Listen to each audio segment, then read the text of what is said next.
Shalom, salam damai sejahtera bagi kita semua.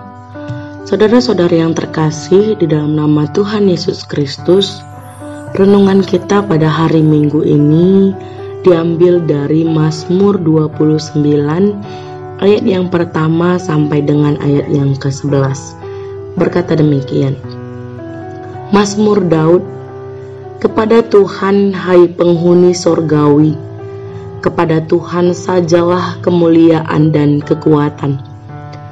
Berilah kepada Tuhan kemuliaan namanya.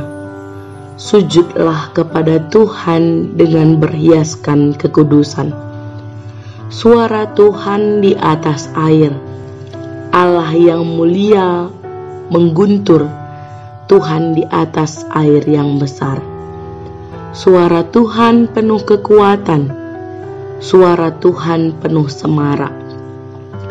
Suara Tuhan mematahkan pohon aras, bahkan Tuhan menumbangkan pohon aras Libanon.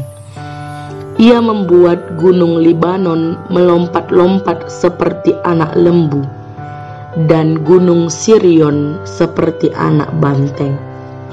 Suara Tuhan menyemburkan nyala api. Suara Tuhan membuat padang gurun gemetar. Tuhan membuat padang gurun Kadesh gemetar. Suara Tuhan membuat beranak rusa betina yang mengandung. Bahkan hutan digundulinya. Dan di dalam baitnya setiap orang berseru hormat. Tuhan bersemayam di atas air bah. Tuhan bersemayam sebagai Raja untuk selama-lamanya. Tuhan kiranya memberikan kekuatan kepada umatnya. Tuhan kiranya memberkati umatnya dengan sejahtera. Amin. Sedemikian jauh firman Tuhan yang menjadi renungan kita pada hari ini. Saudara-saudari yang terkasih di dalam nama Tuhan Yesus Kristus, sebuah ilustrasi yang mengisahkan tentang seorang pemuda yang membangun sebuah rumah dan kemudian ia menyiapkan sebuah kamar yang sangat istimewa. Lalu ia mengundang Tuhan untuk tinggal di dalam ruangan itu. Ia berpikir ketika ia sudah memberikan yang terbaik untuk Tuhan, maka Tuhan akan memberikan yang terbaik baginya. Malam harinya, ada iblis datang, berusaha masuk ke dalam rumahnya. Dengan bersusah payah, ia mengusir iblis itu keluar dengan sendirian. Tidak hanya 1-2 kali, namun kejadian itu terjadi selama 3 hari berturut-turut. Dan apa yang Tuhan lakukan, seolah-olah Tuhan hanya diam di kamar yang sudah dia sediakan. Ia kemudian menjadi kecewa. Mengapa Tuhan tidak berikan yang terbaik baginya? Tuhan kemudian menjawab, Engkau menyediakan kamar yang istimewa bagiku, dan hanya tempat itulah aku tinggal dan bersemayam, bukan di seluruh rumahmu. Kemudian pemuda itu menyadari bahwa yang dia lakukan adalah salah, dan ia pun kemudian membiarkan Tuhan bersemayam di seluruh rumahnya.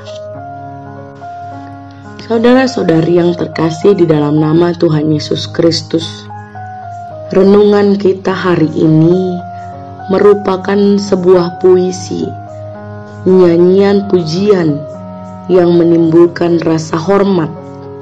Karena ini menunjukkan pada badai sebagai bukti lain dari kemuliaan Tuhan. Ada nada keyakinan dan juga frasa-frasa yang menceritakan kemahakuasaan Allah. Pada bagian yang pertama, pemazmur kemudian mengajak ada panggilan untuk orang-orang yang mendengarkan nyanyian ini untuk beribadah kepada Tuhan. Sujudlah kepada Tuhan. Seluruh penghuni surgawi didesak untuk memberikan kepada Tuhan kemuliaan namanya, dan penyembahan ini harus dilakukan dengan berhiaskan kekudusan. bangsa Israel, umat pilihan Tuhan, anak-anak Allah, penghuni surgawi, para malaikat, seluruh yang mampu memuji mempermuliakan nama Tuhan diajak untuk bersujud kepada Tuhan. Kemudian pemazmur menuliskan, menyanyikan 7 macam suara yang dapat kita lihat dalam renungan kita hari ini. Frasa yang dipakai sebanyak 7 kali untuk mengekspresikan badai yang mengguntur. Ini bukan kemarahan Allah, melainkan keagungan kuasa Allah yang membuat badai bergerak. Badai mulai bergerak di atas laut tengah dengan penuh kemuliaan dan kekuatan. Kemudian bergerak ke atas gunung-gunung utara Palestina, di atas padang gurun selatan. Gambaran mengenai pengaruhnya terhadap pohon-pohon, gunung-gunung, padang gurun, dan binatang-binatang juga diikuti dengan ucapan secara serempak kata hormat yang muncul dari penyembahan atau ibadah yang dilakukan setiap makhluk yang Tuhan ciptakan. Menarik bahwa dalam Mazmur ini kehadiran Tuhan dilambangkan dengan kehadiran suaranya. Suara itu bagian kecil dari seluruh keberadaan Tuhan. Suara itu tidak tampak di mata manusia, namun kehadirannya sangatlah dahsyat, dan kekuatan itu dinyatakan dengan kemampuannya menggoncangkan unsur-unsur alam semesta. Dan kemudian sebagai penutup, pemazmur mengatakan, Tuhan kiranya memberkati. Sementara Allah bersemayam di atas semua dalam kemuliaannya, Dia memberikan 2 hal yang paling dibutuhkan, yaitu kekuatan dan kesejahteraan. Sebagaimana alam semesta dan segala makhluk ciptaannya tunduk kepada kuasa dan kedaulatan Tuhan, demikian juga seharusnya umat Israel dan juga umat Tuhan pada masa ini tunduk kepadanya. Tunduk kepada Tuhan terwujud dalam bentuk ketaatan dalam berbagai aspek kehidupan kita, dengan menjaga bumi ciptaan Allah tetap baik dan asri sebagaimana Tuhan sudah ciptakan, sungguh amat baik adanya. Dengan itulah kita juga mengambil bagian dan memuliakan Sang Raja Pencipta dengan menghormati sesama manusia, memperlakukan dengan adil, meninggikan Tuhan juga dalam kehidupan kita, dan bagaimana kita bisa sungguh-sungguh meneruskan apa yang sudah Tuhan lakukan, mengemban tanggung jawab sebagai manusia, makhluk yang diciptakan segambar dengan Allah. Kita juga melakukan apa yang Allah lakukan dalam kehidupan di dunia ini. Saudara-saudari yang terkasih di dalam nama Tuhan Yesus Kristus, pujilah kemuliaan dan kuasa Tuhan.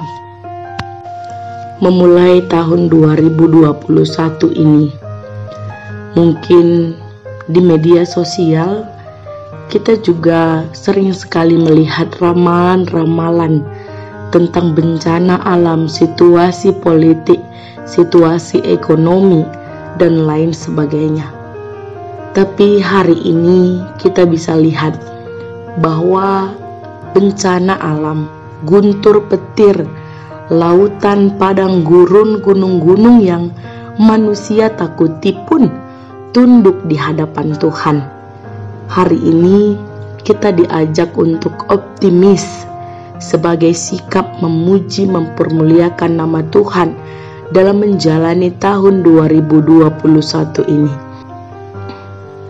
Firman Tuhan minggu ini mengajak kita mengandalkan diri kepada Tuhan saja sebagai pencipta langit dan bumi dan sebagai raja di atas segala raja.